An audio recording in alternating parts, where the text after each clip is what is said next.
Hi, I'm Cassie Reynolds, and I thought family meant protection, loyalty, and unconditional love. Instead, my own sister tried to murder my 8-month-old son with rat poison mixed into his formula. When I discovered what she'd done, my 4-star general husband didn't just call the police. He mobilized an entire military investigation unit. Before we jump back in, tell us where you're tuning in from.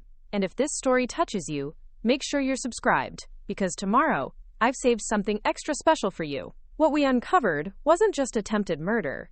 It was a web of jealousy, manipulation, and hatred that had been festering for years. The woman I'd trusted with my baby's life had been planning this moment since the day I married into military royalty. The late afternoon sun filtered through the sheer curtains of our quarters on Fort Braxton, casting golden patterns across Logan's nursery floor. I should have known something was wrong the moment I walked into the kitchen and found Victoria washing baby bottles at my sink. She never helped with anything domestic, claiming it was beneath someone with her marketing degree from Vanderbilt. Yet there she stood, sleeves rolled up, humming softly as she scrubbed formula residue from Logan's favorite blue bottle with the little elephant design. "You don't have to do that, Vicky," I said, dropping my purse by the kitchen island. I'd just returned from my weekly appointment with Dr. Walsh, Logan's pediatrician, where we discussed his recent fussiness and digestive issues. The doctor had suggested switching formula brands, thinking Logan might be developing a sensitivity to his current one. Victoria looked up with that smile I'd known since childhood, the one that never quite reached her eyes. "Oh, it's no trouble at all, big sister. I love helping with my nephew." She dried her hands on the kitchen towel, her perfectly manicured nails catching the light. Even here, in my modest military housing kitchen, she looked like she'd stepped out of a fashion magazine. Designer jeans, silk blouse, hair blown out to perfection. Everything about Victoria screamed success and sophistication, yet she'd shown up at my door 3 days ago claiming she needed a place to stay while apartment hunting in Nashville. "Where's Logan?" I asked, noticing the unusual quiet that had settled over the house. "Finally down for his nap," Victoria replied, placing the clean bottles in the drying rack with unusual care. Poor little guy seemed so tired after his bottle. He drank every drop, though. Something cold settled in my stomach, though I couldn't name why. Logan had been struggling with feedings lately, often refusing bottles or drinking only small amounts before pushing them away in distress. For him to drain an entire bottle was unusual, especially given how fussy he'd been all week. I moved toward the nursery, but Victoria's voice stopped me. "Cassie, we need to talk." Her tone had shifted, losing the artificial sweetness she'd maintained since arriving. "About Marcus, about this life you've built." I turned back to face her, noting how she stood with her arms crossed, chin lifted in that defiant pose I remembered from our teenage years. "What about Marcus? Do you ever wonder what people really think about your fairy tale marriage?" Victoria's words dripped with something that sounded almost like pity. The enlisted girl who married the general? The farm girl from Millfield who somehow landed military royalty? The accusation hit like a physical blow. I'd heard whispers before, of course. Military wives could be cruel, especially to those they perceived as outsiders who'd somehow climbed above their station. But hearing it from my own sister felt different, sharper. "Marcus fell in love with me long before he made general," I said quietly. "We met when he was a major, and I was working as a civilian contractor on base communications." Victoria laughed, a sound devoid of warmth. "Love? Cassie, you were pregnant. Don't romanticize what was essentially a shotgun wedding with stars and stripes." The lie was so casual, so confident, that for a moment I questioned my own memory. But no, Logan had been conceived 2 years after Marcus and I married, during a brief leave when Marcus returned from his deployment in Afghanistan. Our courtship had been traditional, proper, everything the military expected from an officer and his future wife. "That's not true, and you know it," I said. But Victoria was already moving toward the front door, collecting her designer handbag from the hall table. "I have dinner plans with Tyler tonight," she announced, referring to the boyfriend she'd been seeing for the past 6 months. "Don't wait up." After she left, the house felt different somehow, as if her presence had disturbed something fundamental about the space Marcus and I had created together. I checked on Logan, finding him sleeping more deeply than usual, his little fists curled against his cheeks. His breathing seemed labored, and when I touched his forehead, his skin felt clammy, despite the mild temperature in the room. That evening, Marcus returned from his command meeting to find me pacing the kitchen, Logan crying inconsolably in my arms. My husband still wore his dress uniform, the 4 stars on his shoulders catching the overhead light as he moved toward us with the controlled urgency that marked all his actions. "How long has he been like this?" Marcus asked, taking Logan from my arms with the gentle confidence of a man who'd helped raise this child from birth. "About an hour. He woke up from his nap screaming, and nothing I do seems to help." I watched as Marcus examined our son with the thorough attention he brought to military briefings. "Victoria fed him while I was gone today. She said he took the whole bottle, which is strange because he's been refusing to eat all week." Marcus's expression darkened slightly at the mention of my sister. He'd never warmed to Victoria, though he'd been too polite to say anything directly. Military training had taught him to assess people quickly and accurately, and whatever assessment he'd made of my sister hadn't been favorable. "We're taking him to the base hospital," Marcus decided, already reaching for his keys. "Now." The emergency room at Braxton Medical Center buzzed with the controlled chaos of a military facility. Medics and nurses moved with precision, their training evident in every gesture. Dr. Sarah Kim, the pediatric emergency physician, examined Logan with gentle thoroughness while Marcus and I watched from beside the hospital bed. "His symptoms are consistent with gastric distress," Dr. Kim explained, her voice professionally calm. "We'll need to run some tests to rule out food poisoning or allergic reaction. Has he eaten anything new recently?" "My sister fed him today while I was at an appointment," I said. "She prepared his formula from the containers in our kitchen. Nothing that should have been different." Dr. Kim nodded, making notes on her tablet. "We'll start with blood work and go from there. Try not to worry, Mrs. Reynolds. Children Logan's age can develop digestive sensitivities quickly, and most resolve with simple dietary adjustments." But as the hours passed and Logan's condition worsened rather than improved, worry gave way to something closer to fear. His little body seemed to be fighting something more serious than a simple stomach upset. By midnight, Dr. Kim's expression had grown considerably more grave. "We're seeing some concerning markers in Logan's blood work," she told us in the hushed tones medical professionals reserved for serious discussions. "His white cell count is elevated, and there are signs of chemical irritation in his digestive system. We need to ask some difficult questions." Marcus straightened in his chair, his military bearing automatically asserting itself in the face of potential threat. "What kind of questions?" "Is there any possibility Logan could have ingested something toxic? Cleaning products, medications, anything that wouldn't normally be in baby formula?" The question hung in the air like smoke from a battlefield. I thought about Victoria washing bottles, her unusual attentiveness to Logan's feeding, the way she'd insisted on preparing his formula herself. The cold feeling in my stomach spread outward, reaching my fingertips. "My sister has been staying with us," I said slowly. "She fed Logan today while I was out." Dr. Kim exchanged a glance with Marcus, who had gone very still in the way that preceded either decisive action or controlled violence. "Mrs. Reynolds, I need to ask this directly. Is there any reason your sister might want to harm Logan?" The question should have been absurd. Victoria was family, blood. The girl who'd shared my childhood bedroom and knew all my secrets.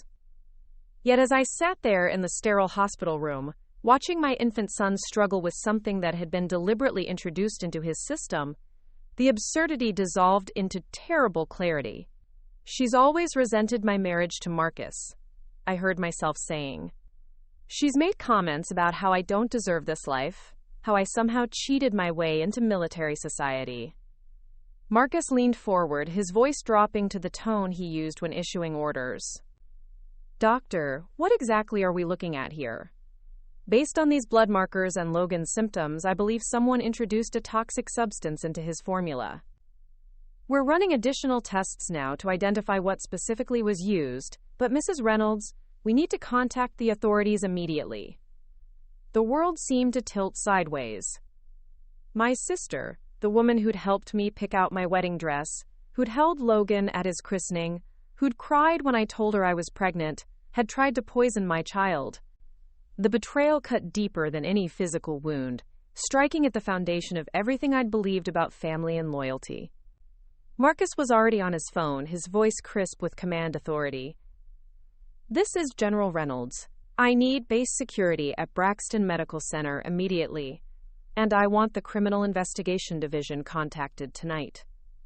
As military personnel began arriving at the hospital, transforming our personal crisis into an official investigation, I held Logan's tiny hand and tried to process the magnitude of what had happened. This wasn't just attempted murder. It was a systematic destruction of trust, a calculated attack on the most vulnerable member of our family. Victoria had been planning this, I realized. Her sudden visit, her insistence on helping with Logan, her comments about my marriage, all of it had been building toward this moment. She hadn't just tried to kill my son. She'd tried to destroy the life I'd built, the happiness she couldn't stand to see me possess. By dawn, the initial test results confirmed our worst fears. Logan had been poisoned with warfarin, a blood thinner commonly found in rat poison. The dosage had been carefully calculated, enough to cause serious harm but administered gradually to mask the immediate effects. Dr. Kim explained that if Victoria had continued feeding Logan over several more days, the cumulative effect would have been fatal. Preparing and narrating this story took us a lot of time, so if you are enjoying it, subscribe to our channel. It means a lot to us. Now back to the story. "She was trying to make it look like sudden infant death syndrome," Marcus said quietly as we sat beside Logan's crib in the pediatric intensive care unit. "A gradual poisoning that would appear to be natural causes." The full scope of Victoria's plan was becoming clear, and with it came a rage unlike anything I'd ever experienced. This wasn't a crime of passion or a moment of poor judgment. This was premeditated, methodical, and utterly cold-blooded. Marcus squeezed my hand, his wedding ring pressing against my palm. "She picked the wrong family to target," he said, and there was something in his voice that reminded me exactly why he'd earned those 4 stars. "By tomorrow, Victoria is going to understand what happens when you threaten the general's family." As I watched the sun rise through the hospital window, casting new light on our shattered sense of security, I knew our fight was just beginning. Victoria had declared war on my family, but she'd made one critical miscalculation. She'd underestimated exactly who she was dealing with, and the resources at our disposal when someone threatened what we held most dear. The gentle beeping of Logan's monitors provided a steady rhythm as Marcus began making calls that would mobilize an investigation unlike anything Fort Braxton had ever seen. My sister thought she could destroy us from within, but she was about to learn that some betrayals carried consequences she'd never imagined. The fluorescent lights of the hospital corridor buzzed overhead as I paced outside Logan's room, my mind reeling with fragments of memories I'd dismissed as harmless sibling rivalry.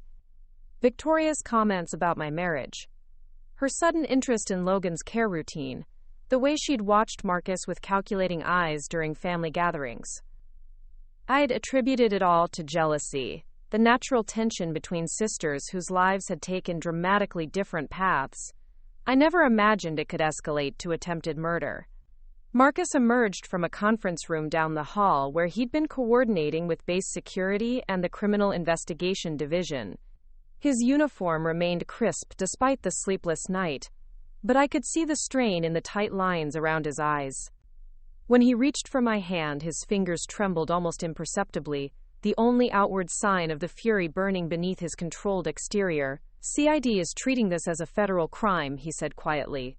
"Attempted murder of a military dependent on a federal installation. Victoria won't be walking away from this with a slap on the wrist." I thought about my sister sleeping peacefully in our guest room while Logan fought for his life down the hall. She'd returned from her dinner with Tyler around midnight, tiptoeing through the house with exaggerated care, probably expecting to find Logan's condition had deteriorated further. Instead, she'd discovered empty bedrooms and a note I'd hastily scrawled explaining we'd taken Logan to the hospital for stomach issues. "She doesn't know we know," I realized aloud. "Victoria thinks Logan is just sick." Marcus nodded grimly.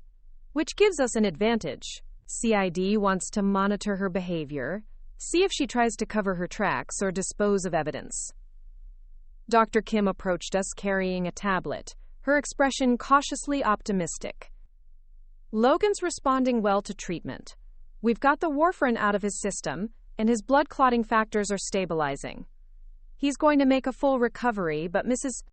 Reynolds, if you'd waited even another day to bring him in. She didn't need to finish the sentence. I could see the timeline playing out in my mind.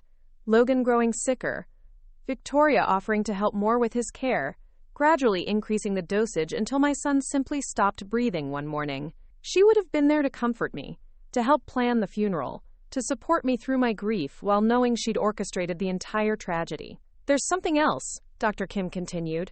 The laboratory found traces of the same compound in the bottle your sister prepared yesterday. She mixed the warfarin directly into the formula powder, then sealed the container back up. If she'd continued this pattern, the contamination would have spread to multiple feedings. The methodical nature of it chilled me more than the violence itself. This wasn't a moment of rage or desperation. Victoria had planned every detail, from the timing of her visit to the method of delivery. She'd researched dosages, calculated Logan's weight, chosen a poison that would be difficult to detect until it was too late. Marcus checked his watch, the movement sharp and decisive.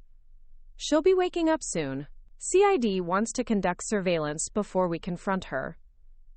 Walking back into our home felt like entering enemy territory.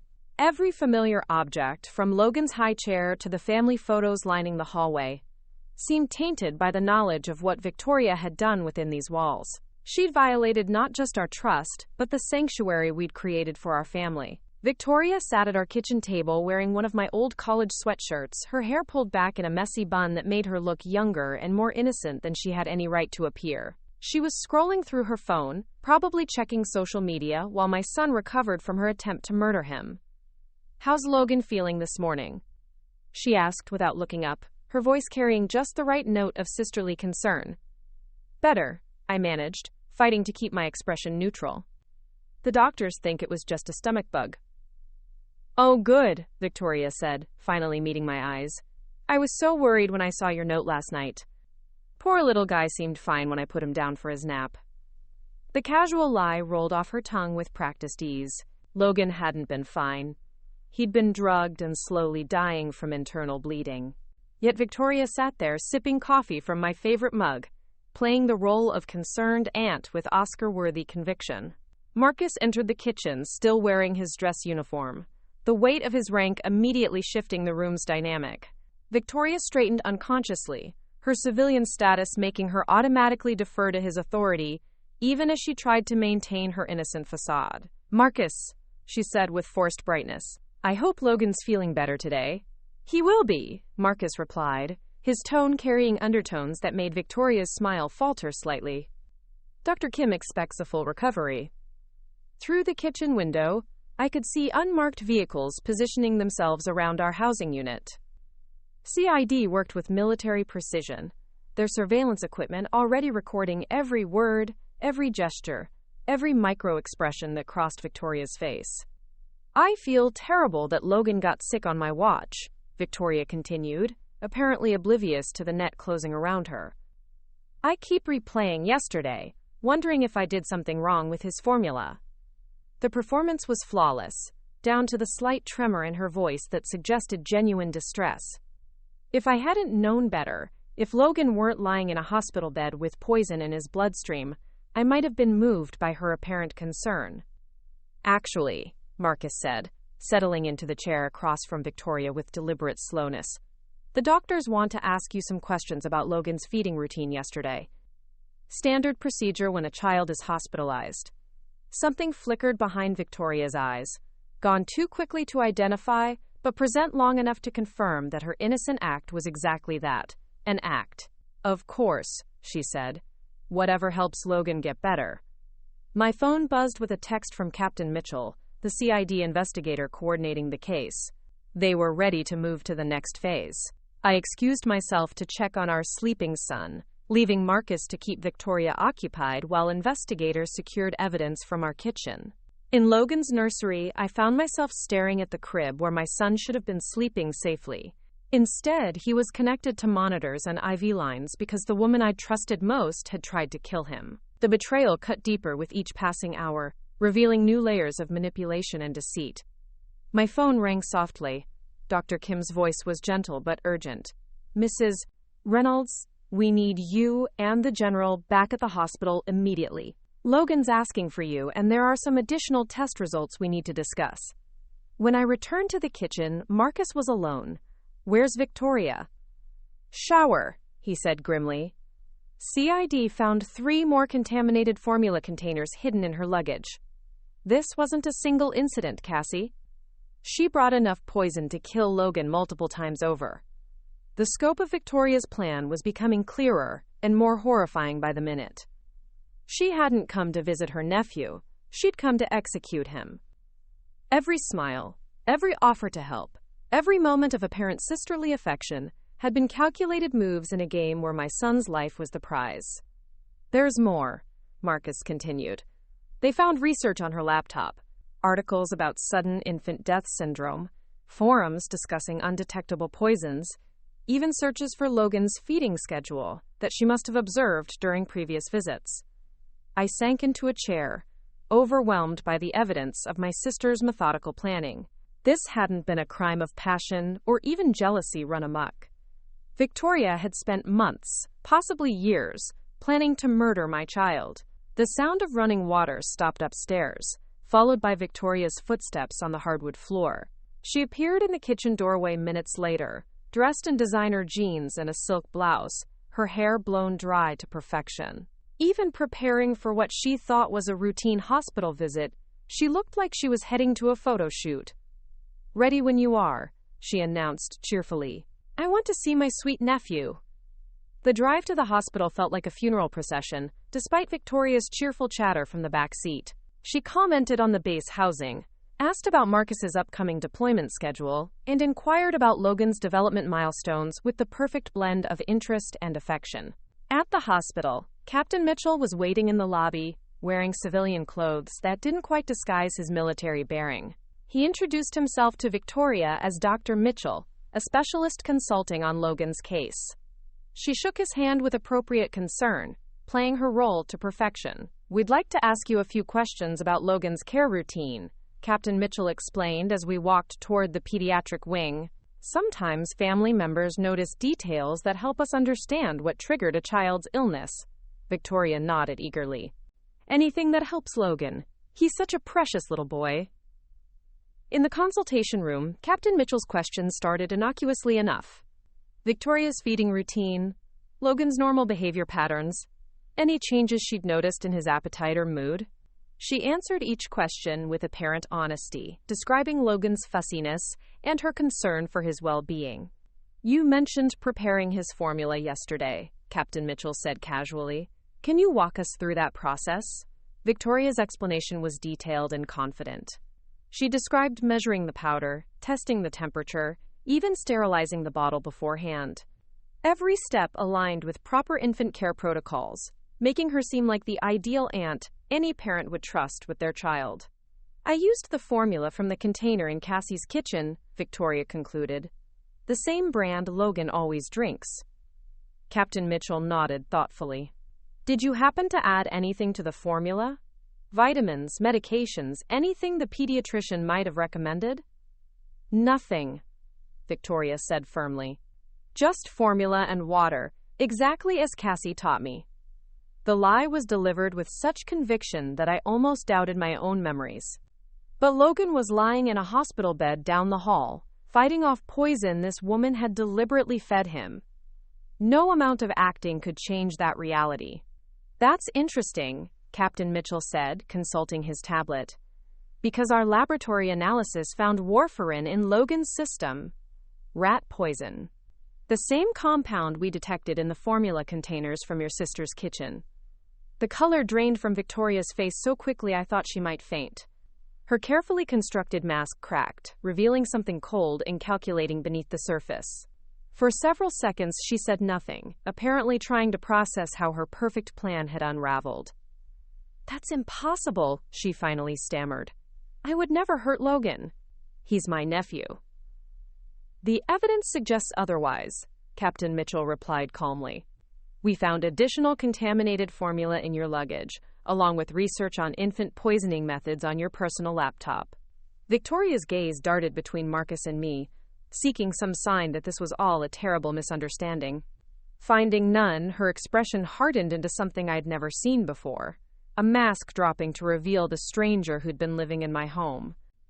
"You can't prove anything," she said, her voice losing all pretense of warmth. "Accidents happen." Maybe someone else contaminated the formula. Marcus leaned forward, his 4 stars catching the fluorescent light. "Victoria, you attempted to murder a military dependent on a federal installation. This isn't some local police matter. You're looking at federal charges, military tribunal, life in prison." The weight of military authority pressed down on the small consultation room.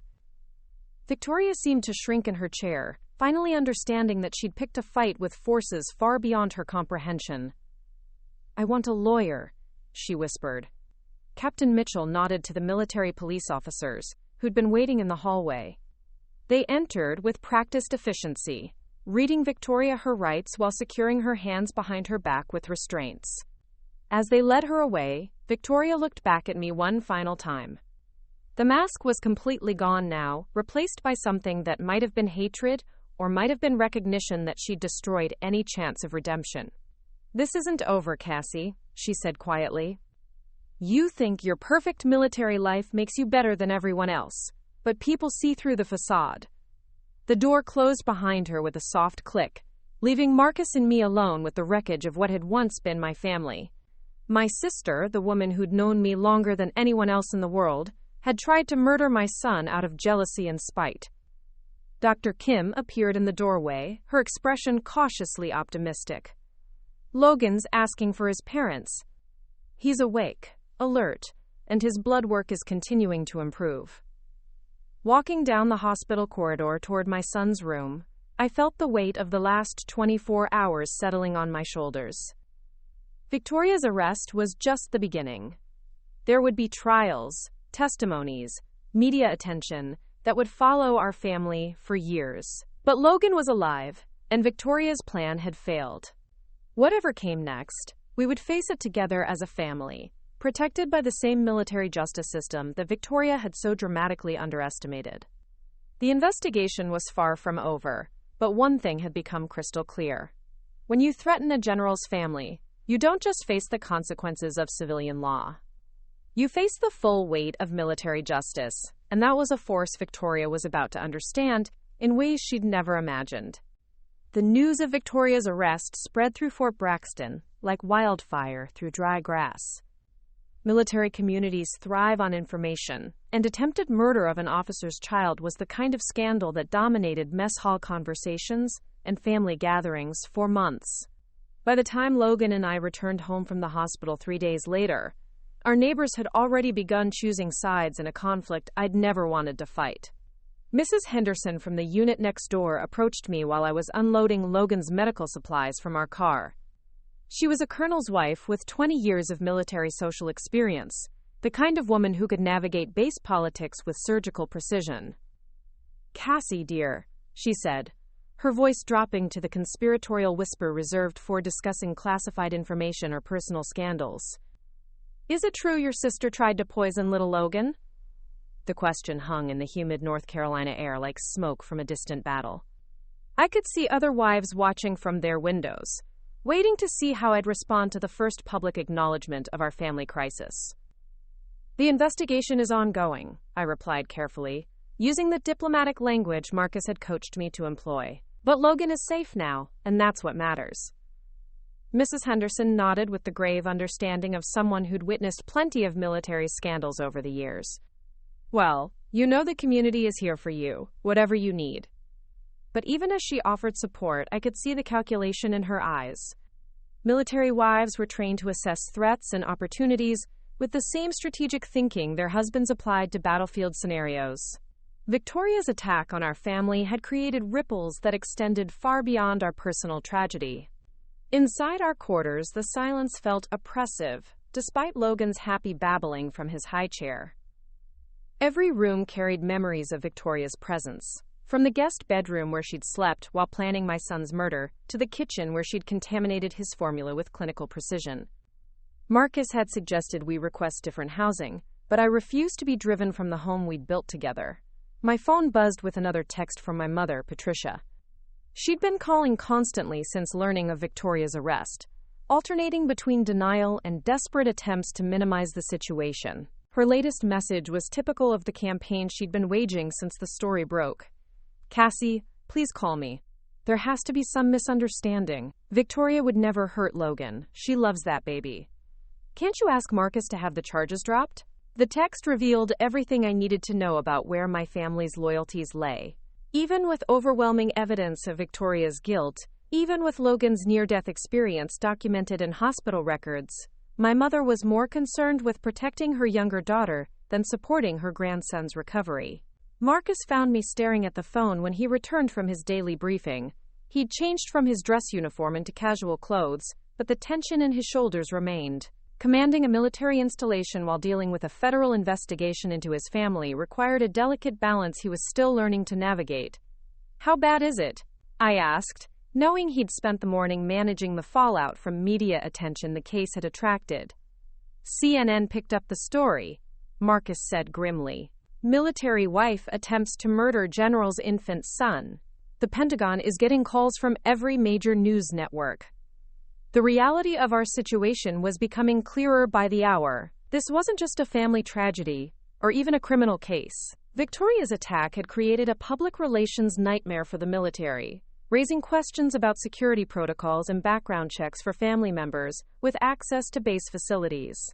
"My mother wants me to ask you to drop the charges," I said, showing him Patricia's text.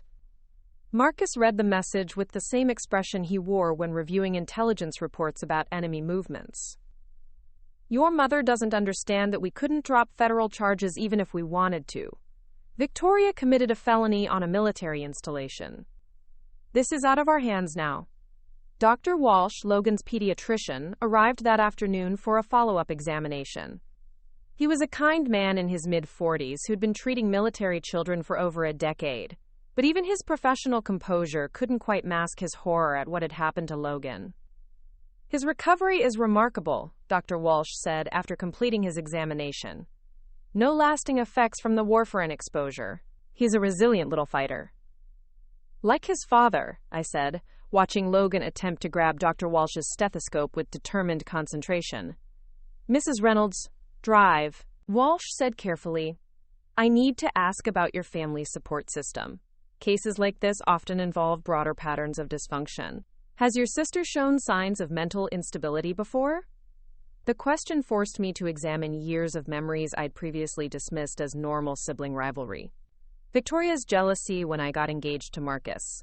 Her comments about my unworthiness for military life. Her increasing visits that always seemed to coincide with Marcus's deployments or training exercises. "She's always been competitive," I said slowly, "but I thought it was just normal sister dynamics." Dr. Walsh nodded thoughtfully. "The FBI's Behavioral Analysis Unit is consulting on this case. They're finding patterns that suggest this wasn't an isolated incident, but part of a longer campaign of psychological warfare." The phrase hit me like a physical blow. Psychological warfare implied tactics, strategy, sustained attacks designed to weaken and ultimately destroy the target. I'd been thinking of Victoria's behavior as jealousy or mental illness, not recognizing it as a deliberate campaign to undermine my marriage and family. That evening, Captain Mitchell called to update us on the investigation's progress. Victoria was being held in the military detention facility at Fort Braxton while federal prosecutors prepared their case. The evidence against her was overwhelming, but her defense team was already crafting a strategy that would shift blame and minimize her culpability. "Her lawyer is claiming temporary insanity brought on by postpartum depression," Captain Mitchell explained during our phone conference. "Even though she's never been pregnant." "What does that mean for the case?" Marcus asked. "It means they're going to attack your family's character to create reasonable doubt. Expect them to paint Mrs. Reynolds as an inadequate mother, whose negligence created the circumstances that led to Logan's poisoning." The strategy was as predictable as it was cruel. Unable to deny the evidence of Victoria's guilt, her defense team would attempt to shift responsibility to me. I'd failed to properly secure the formula, failed to recognize the signs of poisoning, failed to protect my child from a threat I should have anticipated. Marcus's jaw tightened as Captain Mitchell outlined the defense strategy. They can attack all they want. The evidence speaks for itself. But I knew the damage would extend far beyond the courtroom. Military families lived under constant scrutiny, their personal lives subject to professional evaluation. Any suggestion that I was an unfit mother would follow Marcus throughout his career, potentially affecting promotions, assignments, and the respect of his subordinates.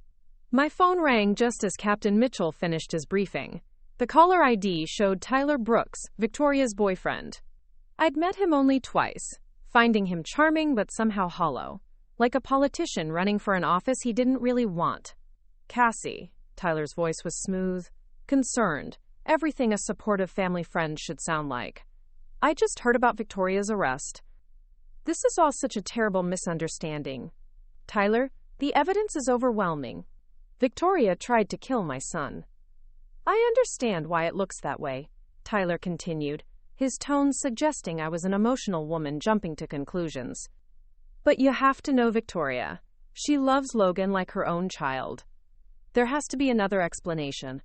Listening to Tyler's carefully crafted defense of Victoria, I realized she hadn't been acting alone.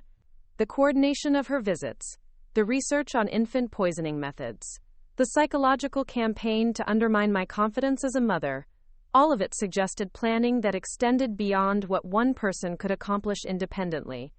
Tyler, I said carefully, did you know Victoria was researching infant mortality? There was a pause, just long enough to confirm my suspicions.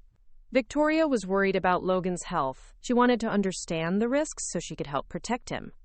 The lie was so smooth, so reasonable, that I almost found myself nodding along, but I'd learned to recognize manipulation after living with it for weeks, without realizing what was happening. Marcus took the phone from my hands. This is General Reynolds. Any further contact with my family needs to go through our attorney. After ending the call, Marcus looked at me with the expression he wore when puzzle pieces were falling into place during strategic planning sessions. Tyler's involved. This wasn't just Victoria acting alone. The scope of the conspiracy was expanding, revealing layers of deception I'd never imagined. Victoria hadn't simply decided to murder Logan in a moment of jealous rage. She'd recruited help, developed a plan, and executed it with the kind of precision that suggested military-style coordination. That night, as Logan slept peacefully in his crib, I found myself standing guard beside his bed like a sentry on watch duty. The monitors Dr. Walsh had insisted we keep tracked Logan's breathing and heart rate, their soft beeping providing reassurance that my son was safe and recovering. Marcus joined me in the nursery, his presence solid and comforting in the darkened room. We stood together watching our child sleep, both of us processing the magnitude of what Victoria had attempted, and what we still had to face. The FBI wants to interview you tomorrow, Marcus said quietly. They think Victoria may have attempted this before, with other children. The possibility that Logan wasn't Victoria's first victim sent ice through my veins. How many other families had she targeted? How many other children had suffered because no one recognized the signs of her methodical violence? There's something else, Marcus continued. They found evidence that Victoria has been in contact with other military wives, gathering information about their families, their children's routines. The investigation was revealing a network of manipulation and surveillance that extended far beyond our family. Victoria hadn't just targeted Logan. She'd been studying the military community, identifying vulnerabilities, preparing for attacks that might have continued for years if Logan's poisoning hadn't exposed her activities. My phone buzzed with a text from an unknown number. The message was simple but chilling. Some people get what they deserve. Marcus immediately called base security while I screenshot the message for Captain Mitchell. Victoria was in detention, but her supporters were apparently still active, still fighting a war I'd never realized had been declared against my family. Standing in Logan's nursery, surrounded by the evidence of love and care that made our home a sanctuary, I finally understood what we were really fighting. This wasn't just about attempted murder or family dysfunction. Victoria had declared war on everything Marcus and I had built together, using our trust and love as weapons against us. But she'd made one critical error in her campaign. She'd underestimated the resources available to a general's family and the determination of parents protecting their child. The military justice system she'd tried to exploit was about to demonstrate exactly why attacking a soldier's family was considered an act of war. Tomorrow would bring FBI interviews, media attention, and legal proceedings that would expose every detail of Victoria's conspiracy. But tonight, Logan was safe in his crib, and Victoria was locked in a cell where she could never hurt him again. The war wasn't over, but we'd won the most important battle. Our family was intact, our son was alive, and Victoria's campaign of terror was about to face the full weight of American military justice. The FBI field office in Charlotte was a fortress of glass and steel that seemed designed to intimidate anyone walking through its doors. Special Agent Rebecca Torres met us in the lobby, her handshake firm and her eyes sharp, with the kind of intelligence that missed nothing. She'd been investigating domestic terrorism cases for 8 years. But she told us Victoria's methodical approach to targeting military families represented something entirely new in her experience. "We've uncovered a pattern that extends back 18 months, Agent Torres explained, as she led us through security checkpoints and down sterile corridors lined with photos of wanted fugitives. Your sister wasn't working alone, and Logan wasn't her first target. The conference room she brought us to contained evidence boards covered with photographs, timeline charts, and connection maps that looked like something from a spy thriller. Victoria's picture sat at the center, surrounded by dozens of other images connected by red string that traced relationships and communications spanning multiple states. We found 3 other cases where military children became seriously ill under suspicious circumstances," Agent Torres continued, pointing to photographs of toddlers and infants whose innocent faces reminded me painfully of Logan. 2 in Virginia, 1 in Georgia. All involved family members with access to the children. All occurred during times when the military parents were dealing with high-stress situations. Marcus leaned forward, his general's training automatically analyzing the tactical display before us. "You're saying Victoria was part of an organized group targeting military families?" "More than that," Agent Torres replied. "We believe she was recruited by an anti-military domestic terrorism cell that specializes in psychological warfare against service members. Their goal isn't just to cause harm, it's to undermine confidence in military security and family stability."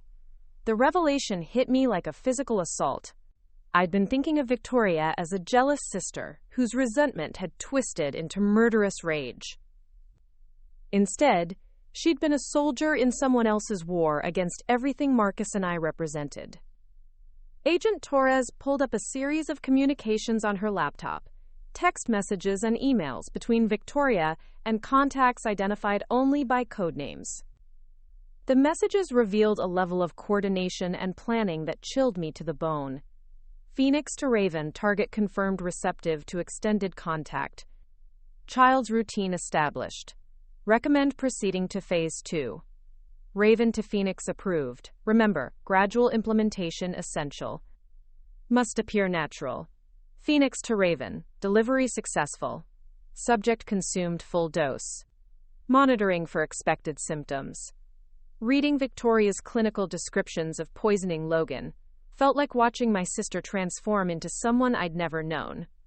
The woman who'd sung him lullabies and bought him stuffed animals had documented his suffering with the dispassionate precision of a laboratory researcher. Phoenix was Victoria's code name, Agent Torres explained. Raven appears to be her handler, someone with significant experience in covert operations. We're still working to identify him, but his communication patterns suggest military or intelligence background. Marcus studied the message timestamps with the attention he brought to enemy intercepts during wartime. They were in contact throughout Victoria's visit to our home. She was receiving real-time guidance on how to poison Logan. The scope of the conspiracy was staggering. Victoria hadn't simply decided to harm Logan. She'd been recruited, trained, and directed by people who understood exactly how to inflict maximum psychological damage on military families. They'd turned my own sister into a weapon against my family. "There's more," Agent Torres said, pulling up financial records on her screen. Victoria received substantial payments during the 18 months leading up to Logan's poisoning. $20,000 in total, transferred through cryptocurrency exchanges, designed to obscure the source. I thought about Victoria's sudden affluence, the designer clothes and expensive handbag she'd carried during her visit. I'd attributed her improved financial situation to success in her marketing career, never imagining she was being paid to infiltrate and destroy military families. We've also discovered evidence that Tyler Brooks, Victoria's boyfriend, served as a recruitment liaison, Agent Torres continued. He identified military wives through social media, assessed their family dynamics, and recommended potential targets to the organization. The memory of Tyler's phone call, his smooth deflection of blame and subtle questioning about our family routines took on new significance. He hadn't been trying to support Victoria. He'd been conducting damage control for a terrorist operation that had been exposed. Marcus's expression had settled into the cold calculation I'd seen when he briefed his staff on enemy capabilities. How many families were they targeting? We've identified at least 12 military families across 6 states that were subject to surveillance and preliminary contact, Agent Torres replied. Your case was unique because Victoria had legitimate family access to the target. Most of their other operations relied on recruited neighbors, babysitters, or service providers. The revelation that other families were in danger transformed my personal tragedy into something larger and more urgent. Logan's poisoning hadn't just been an attack on our family. It had been a test case for tactics that could be deployed against military personnel nationwide. What's being done to protect the other families? I asked. We've issued security alerts to all affected installations, and the families under surveillance have been notified and relocated as necessary, Agent Torres said. But Mrs. Reynolds, we need your help to completely shut down this network. She explained that Victoria was refusing to cooperate with investigators, maintaining her innocence despite overwhelming evidence. Her defense team had constructed a narrative of mental illness and family dysfunction that portrayed her as a victim rather than a perpetrator. We need Victoria to flip on her handlers, Agent Torres said bluntly. Right now, she's facing life in federal prison. If she provides information that helps us dismantle the network, we might be able to offer a reduced sentence. The idea of Victoria receiving any consideration after what she'd done to Logan made my stomach turn. But I understood the strategic calculation. Stopping future attacks on military families was more important than ensuring Victoria received maximum punishment for her crimes. Marcus was already thinking several moves ahead. What do you need from us? We want to arrange a meeting between Mrs. Reynolds and Victoria, Agent Torres explained. A controlled environment where she might be willing to provide information she won't give to federal agents. The thought of facing Victoria again, of looking into the eyes of the woman who'd tried to murder my son, filled me with a mixture of rage and revulsion. But if it could prevent other families from experiencing what we'd endured, I knew I had to do it. When? I asked. Tomorrow morning. The federal courthouse in Charlotte has a secure conference room we can use. Victoria's attorney has agreed to the meeting, probably hoping she can manipulate you into supporting a reduced sentence. That evening, Marcus and I sat in our living room while Logan played contentedly with his blocks, oblivious to the conspiracy that had nearly cost him his life. The house felt different now, no longer the sanctuary we'd created, but a battleground where we'd fought for our family's survival. You don't have to do this, Marcus said, watching me review the questions Agent Torres had suggested I ask Victoria. We have enough evidence to convict her without your testimony. It's not about convicting Victoria, I replied. It's about stopping them from hurting other children. Marcus nodded, understanding the military principle that sometimes personal sacrifice was necessary to achieve strategic objectives. Victoria's terrorism network had made a critical error when they targeted a general's family. Now they would face the full resources of American law enforcement and military intelligence. Dr. Walsh called that evening to check on Logan's continued recovery and to discuss the psychological support services available for families dealing with domestic terrorism. He'd been treating military children for years, but he admitted that deliberate poisoning by a family member represented trauma on a scale he'd never encountered. Logan is too young to understand what happened, Dr. Walsh said. But you and General Reynolds will need ongoing support to process this betrayal and its implications for your family's security. The conversation reminded me that Victoria's attack would have consequences, extending far beyond the immediate physical danger to Logan. Trust, once shattered, required years to rebuild, Every family gathering, every interaction with relatives, every decision about who to allow near our children would be filtered through the knowledge of what had happened. My mother called just as we were putting Logan to bed, her voice carrying the desperate edge of someone whose world was collapsing. Victoria's arrest had destroyed the carefully constructed narrative Patricia had maintained about her daughters and their relationship. "Cassie, please," my mother pleaded. "Victoria is sick. She needs help, not prison. Can't you find it in your heart to forgive her?" The request revealed everything I needed to know about where my family's loyalties lay.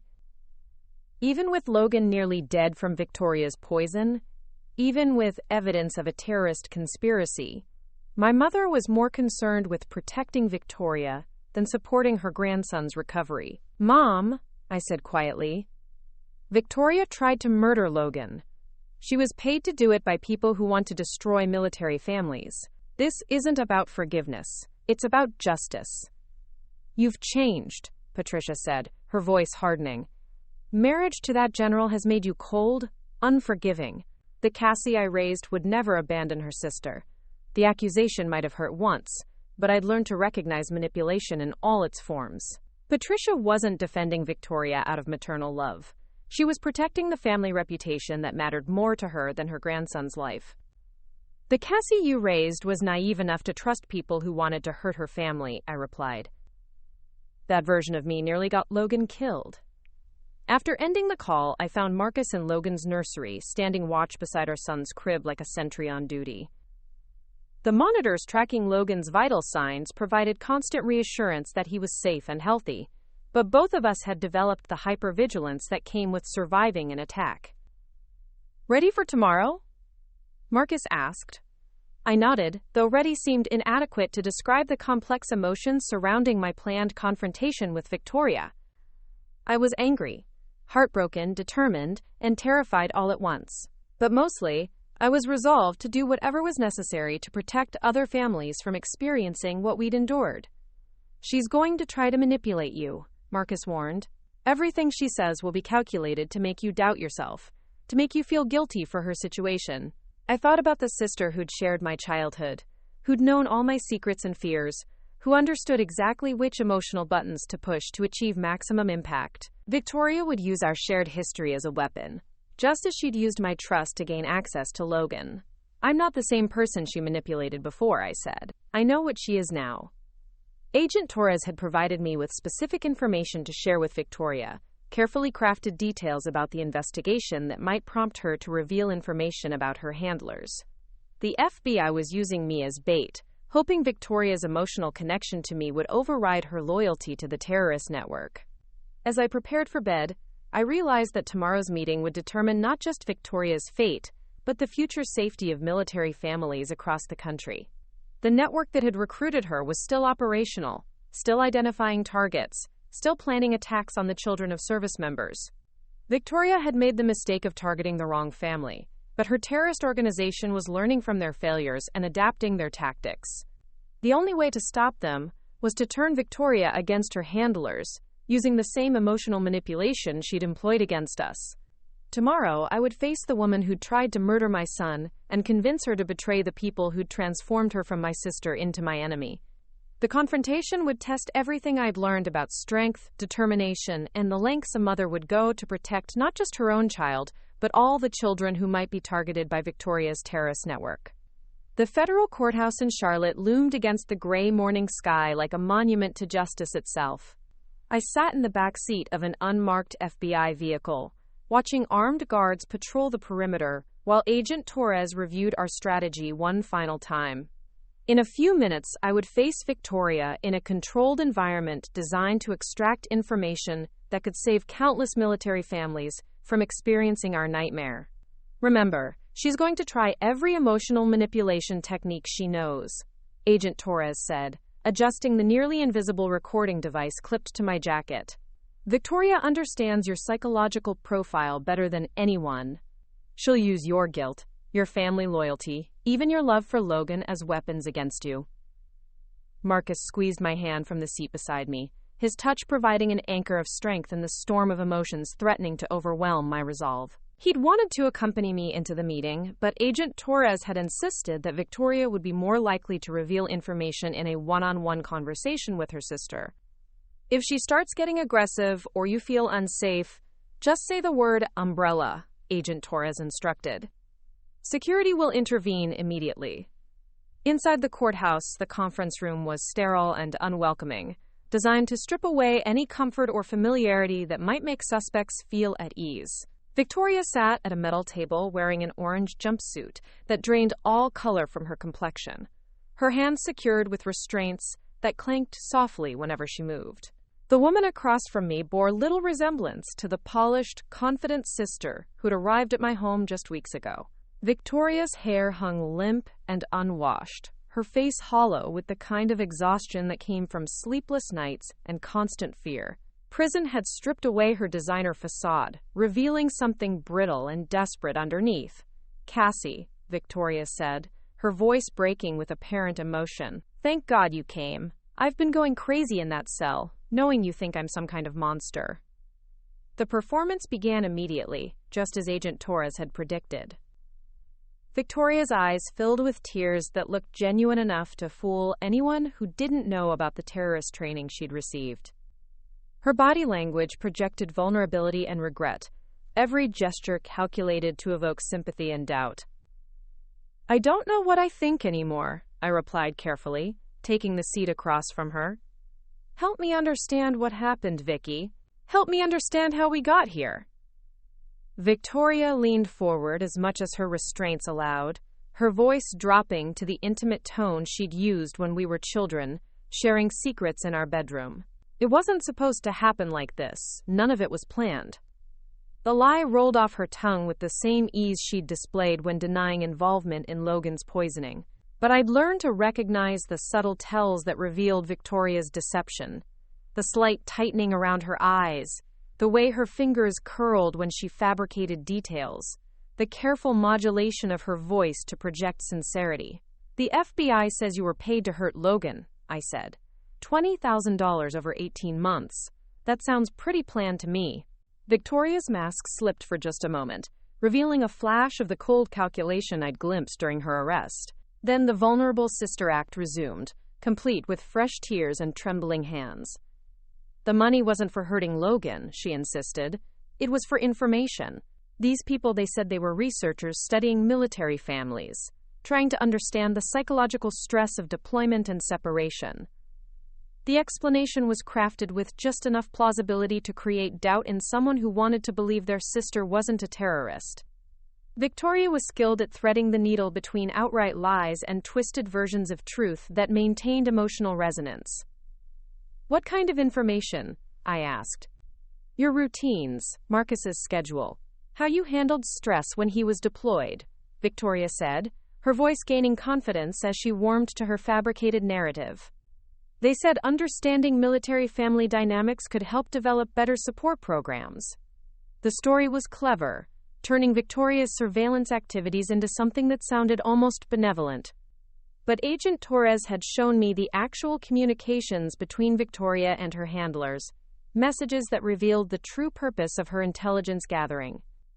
"Vicky, I've seen your messages with Raven," I said quietly. "The ones where you called Logan the target and described his feeding schedule in military terminology." Victoria's composure cracked visibly at the mention of her handler's code name. For several seconds, she said nothing, apparently calculating how much the FBI knew and how much she could continue to deny. "You don't understand," she finally said, abandoning the researcher story for something closer to the truth. "These people, they're not what you think. They're not terrorists. They're patriots trying to expose weaknesses in military security." The new narrative positioned Victoria as a whistleblower rather than a terrorist, someone who'd uncovered dangerous vulnerabilities in military family protection protocols. It was a sophisticated deflection that might have worked on someone less prepared for her manipulation tactics. "By poisoning an 8-month-old baby?" I asked. Victoria's eyes hardened for a moment before the vulnerable mask slid back into place. "That was never supposed to happen. The formula was only supposed to make Logan mildly sick, just enough to demonstrate how easily military children could be targeted.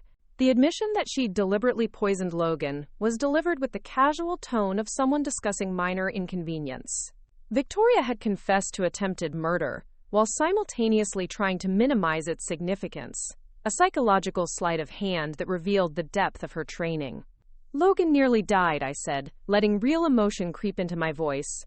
"Dr. Kim said another day of that poison would have killed him." "I know," Victoria whispered, tears streaming down her face with apparent genuine remorse. "That's why I'm telling you this. I never wanted Logan to be seriously hurt. When I realized how sick he was getting, I tried to stop, but they threatened me."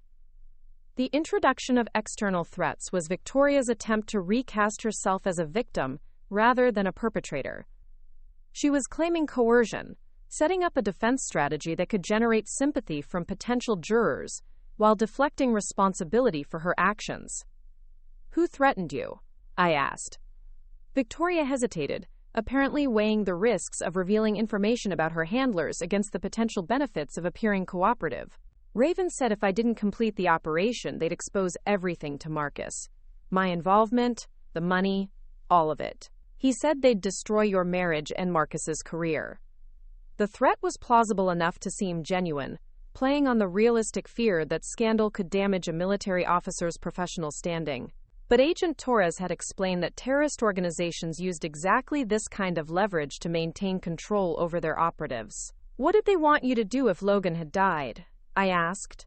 The question clearly caught Victoria off guard. She'd been prepared to discuss her recruitment and training, even her initial contact with Logan, but she hadn't expected me to probe the ultimate goals of her mission. "They wanted me to support you through the grief," Victoria said slowly. "To be the sister who helped you cope with losing Logan." The psychological cruelty of the plan was breathtaking. Victoria hadn't just been instructed to murder Logan. She'd been trained to provide comfort during my grieving process, positioning herself as my primary emotional support while knowing she'd caused the tragedy. "And then what?" I pressed. "They said grief would make Marcus vulnerable to mistakes, poor decisions that could compromise military security," Victoria continued, apparently realizing that partial cooperation might be her only path to reduced sentencing. "They wanted me to monitor his behavior, report on any classified information he might reveal during emotional conversations." The scope of the conspiracy was becoming clearer with each revelation. Logan's murder was meant to be the first phase of a larger operation targeting Marcus's access to sensitive military information. Victoria had been positioned to exploit our family's trauma for intelligence gathering purposes. "Who is Raven?" I asked. Victoria's expression turned fearful at the mention of her handler's codename. "I never met him in person. All our communication was through encrypted messaging apps and cryptocurrency transfers. But Cassie, he knows everything about our family. He knows Marcus's deployment schedule, your daily routines, even Logan's pediatrician appointments." The revelation that Raven possessed detailed intelligence about our family's activities suggested surveillance capabilities that extended far beyond Victoria's limited access. The terrorist network had been monitoring us through multiple sources, building comprehensive profiles that would have enabled sophisticated attacks. "How many other families were being targeted?" I asked. "I don't know the full scope," Victoria replied. "My contact was limited to Raven and Tyler, but they mentioned other operations, other military wives, who were providing intelligence about their families." The admission that Tyler was directly involved in the terrorist network confirmed what Agent Torres had suspected. Victoria's boyfriend hadn't just been a passive accomplice. He'd been an active participant in recruiting and coordinating attacks on military families. "Victoria, these people used you," I said, leaning forward to emphasize my words. "They turned you into a weapon against your own family, and when the operation failed, they abandoned you to face the consequences alone."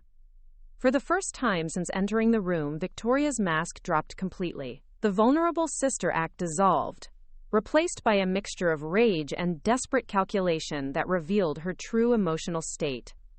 "You think you're so perfect," Victoria snarled, her voice losing all pretense of remorse. "Marcus's little military princess, living in your government housing, playing dress-up at officers' club functions. You never earned any of it." The sudden shift in Victoria's demeanor confirmed what I'd suspected throughout our conversation. Her apparent cooperation was just another manipulation, an attempt to gather information about the FBI's investigation while maintaining the victim narrative her defense team was constructing. I earned Marcus's love, I said quietly. I earned my place in his life through loyalty, support, and genuine affection. Things you wouldn't understand. Victoria's laugh was harsh and bitter. Loyalty? You turned your back on your own family the moment things got difficult. What kind of loyalty is that? The accusation revealed Victoria's fundamental misunderstanding of what family really meant. She expected unconditional support regardless of her actions, confusing family loyalty with enablement of destructive behavior. Family doesn't try to murder children, I replied. Family doesn't work with terrorists to destroy the people they claim to love. Those people offered me purpose, Victoria said, her voice rising with emotion. They saw value in my abilities when my own family treated me like a failure. You had everything I wanted, and you never even appreciated it. The confession revealed the core motivation behind Victoria's betrayal. Jealousy and resentment had made her susceptible to recruitment by people who understood exactly how to weaponize her emotional vulnerabilities against our family. So you decided to take it away from me, I said. I decided to prove you didn't deserve it, Victoria replied. And I succeeded. Look at what's happened to your perfect life. Your son nearly died, your marriage is under scrutiny, your military community questions your judgment. Everything I said would happen has come true. The admission that Victoria's goal had been the systematic destruction of my family's happiness and security revealed the depth of her hatred. This hadn't been about money or ideology. It had been about inflicting maximum psychological damage on someone whose success she couldn't tolerate.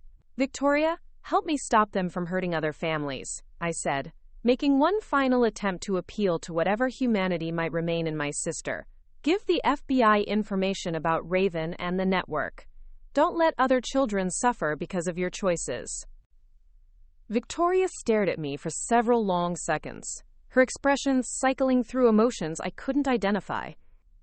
For a moment, I thought she might actually provide the cooperation Agent Torres needed to dismantle the terrorist network. Then her face hardened into something cold and implacable. I'm done talking, she said. I want to go back to my cell. The meeting was over. Victoria had revealed enough information to confirm the FBI's theories about the terrorist network's structure and goals, but she'd refused to provide the detailed intelligence needed to identify and arrest her handlers. Agent Torres met me in the hallway outside the conference room, her expression indicating she'd monitored our conversation through the recording devices. She gave us more than she intended, Torres said. The details about Raven's surveillance capabilities and Tyler's recruitment activities will help us trace their methods. Will it be enough to stop them? I asked. It's a significant step forward, Torres replied diplomatically. We now know they're targeting military families for intelligence-gathering purposes, not just terrorist attacks. That changes how we approach the investigation. Marcus was waiting in the courthouse lobby when we finished debriefing with Agent Torres. His embrace felt like coming home after a dangerous deployment, solid and reassuring and full of the kind of love Victoria would never understand or experience. How did it go? He asked. She's lost, I said simply. Whatever sister I thought I had is gone. Victoria chose her path, and now she has to live with the consequences. The drive back to Fort Braxton passed in comfortable silence as we both processed the magnitude of what Victoria had revealed and what it meant for our family's future. The terrorist network was still operational, still targeting military families, but their methods had been partially exposed and their capabilities diminished. 3 months later, Victoria was sentenced to 25 years in federal prison for attempted murder, conspiracy to commit terrorism, and violation of the Espionage Act. Tyler received 15 years for his role in recruiting and coordinating the network's activities. Raven and the other handlers remained at large, but FBI surveillance had identified and disrupted several planned operations against military families. Logan celebrated his first birthday in the backyard of our new quarters, surrounded by friends and family who understood the miracle of his survival. He was walking now, babbling constantly and showing no lasting effects from Victoria's attempt to murder him. Dr. Walsh assured us that children Logan's age possessed remarkable resilience, both physically and psychologically. My parents attended the birthday party, though our relationship remained strained by their continued support for Victoria. Patricia still sent letters asking me to visit her imprisoned daughter, apparently unable to accept that the family dynamics she'd cultivated had contributed to the tragedy that nearly cost Logan his life. Marcus received a commendation from the Pentagon for his handling of the terrorist threat to military families. The investigation had led to enhanced security protocols and improved intelligence sharing between military installations and federal law enforcement agencies. But the real victory wasn't measured in sentences or commendations. It was measured in Logan's laughter as he played with his toys, in the peaceful nights when we slept without fear, in the knowledge that our family had survived an attack designed to destroy everything we'd built together.